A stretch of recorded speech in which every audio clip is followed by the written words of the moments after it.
Growing Green for the Yuba is a program of the South Yuba River Citizens League. This work is paid for by the Rose Foundation for Communities and the Environment, the Central Valley Regional Water Quality Control Board, and with the support of the Nevada County Cannabis Alliance. The South Yuba River Citizens League is a watershed-based, nonprofit organization that serves to unite the community to protect and restore the Yuba River watershed. Our scientists and concerned community members recognize that the overuse of chemical pesticides and herbicides, diversion and storage of water, and alteration of the terrain and vegetation lead to pollution and algae blooms in our streams and rivers, the poisoning of wildlife, and the loss of late-season stream flow. Circle works to educate and inspire the community to engage in sustainable and ecologically sound cannabis cultivation in the Yuba watershed. This video demonstrates a minimalist approach to creating a diverse and sustainable soil system through the use of compost and mulch.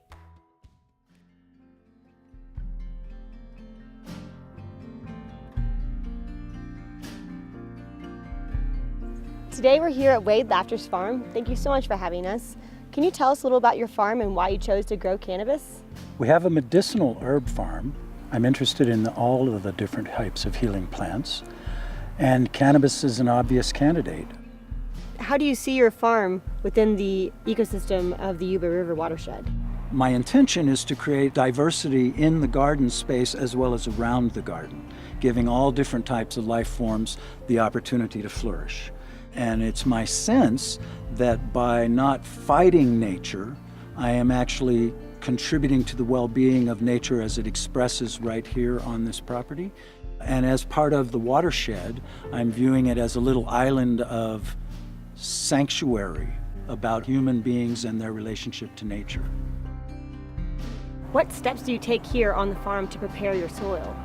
We are fortunate enough to have good soil when we started off. It's the red clay that's so common here in Nevada County. We removed the weeds by hand, so the roots came out, loosened the soil with a digging fork. Then we add compost and mulches. And over a period of time, as you add layers of compost and mulch, compost and mulch, compost and mulch, you get that lasagna bed effect.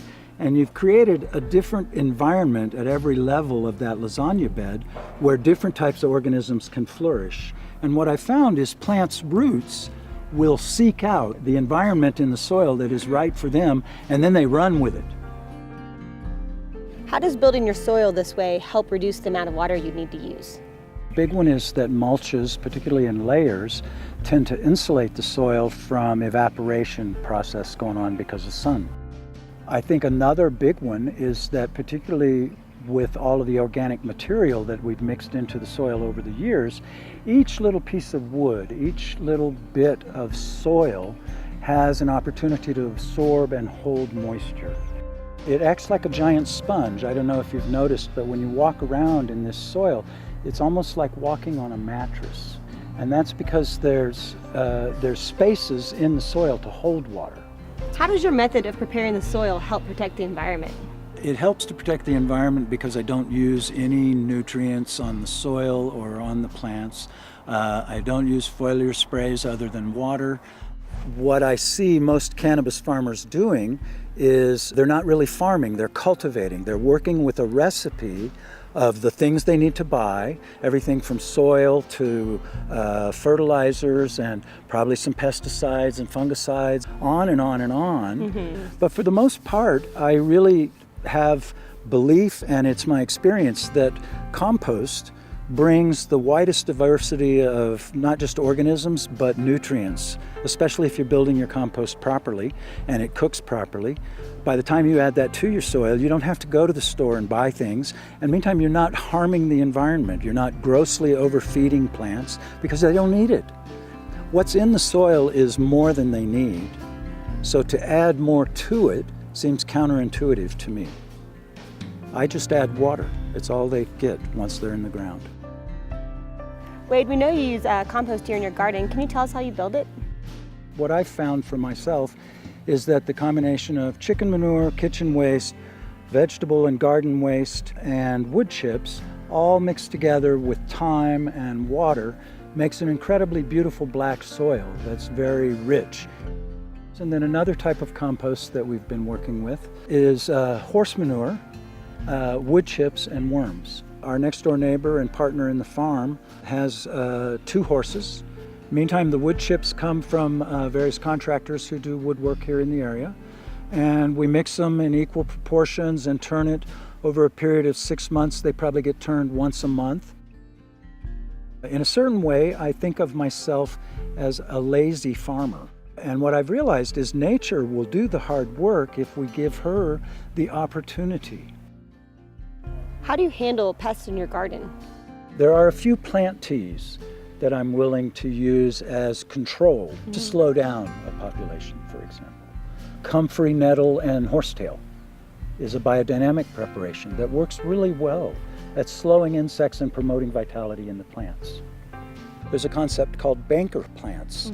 Bush beans, right here, are a really good example of that.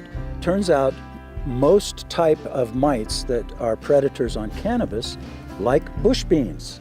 They actually prefer bush beans over cannabis.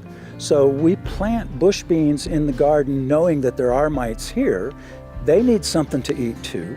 And who am I to say that they don't belong in my garden? At a local level, we really have to start taking care of our environment and being aware of how nature wants to help us do what we're trying to do. We just have to give respect to nature.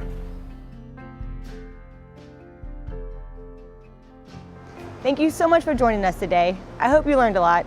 I know I did. If you'd like to learn more, please visit yubariver.org.